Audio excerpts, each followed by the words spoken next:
Астана, сенде сезім бар, махаббаттар бар алғашқа. Өзіңде өткен кезім бал, естеліктерім ең жақсы. Сәлем достар, Астана еліміздің жас астанасы болса да, жазылар тарихы көп. Қала тарихына із қалдырған тұлғалар мен ғимараттар саны шаһарымызда аз емес. Жыл сайын қала күні қарсаңында ел астанасының өткені мен бүгіні туралы сан түрлі деректер алға тартылып жатады. Өйткені қала тарихына ел шежіресі ерекше мәнге ие.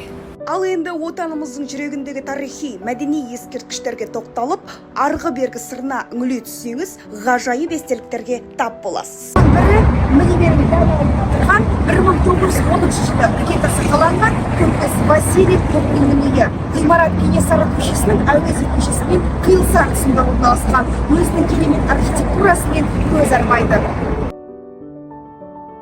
Бірақ бұл қаладағы тарихи орындар туралы естеліктер мен көнекөз шежірелер аузынан естіп білгендеріміз қағаз бетіне толық түсіп бітті деген сөз емес. Кубрин үй төңірегінде айтылып жүрген әңгіме де солай. Ол жылдан жылға толығып, молға түсуге тиіс тарихи ескерткіштеріміздің ажырамас бір бөлігі.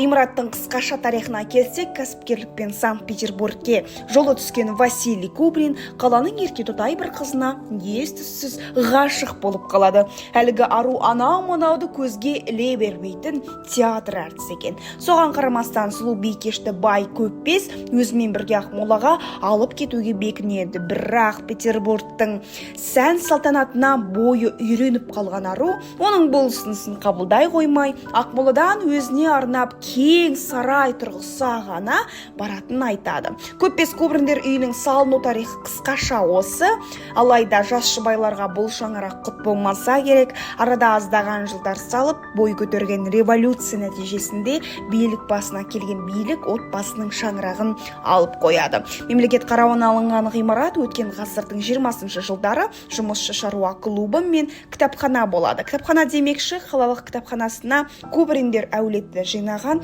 кітаптар негіз болады. 50-60 жылдары қалалық білім басқармасы мен пионерлер үйі деп аталады.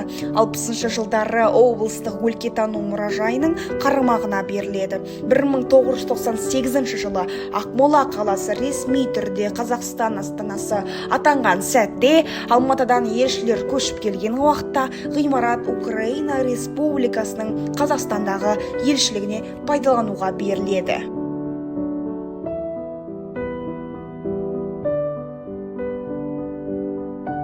Қазіргі таңда бұл мекеме Астана қаласының ЮНЕСКО клубы мен балалар сурет мектебі.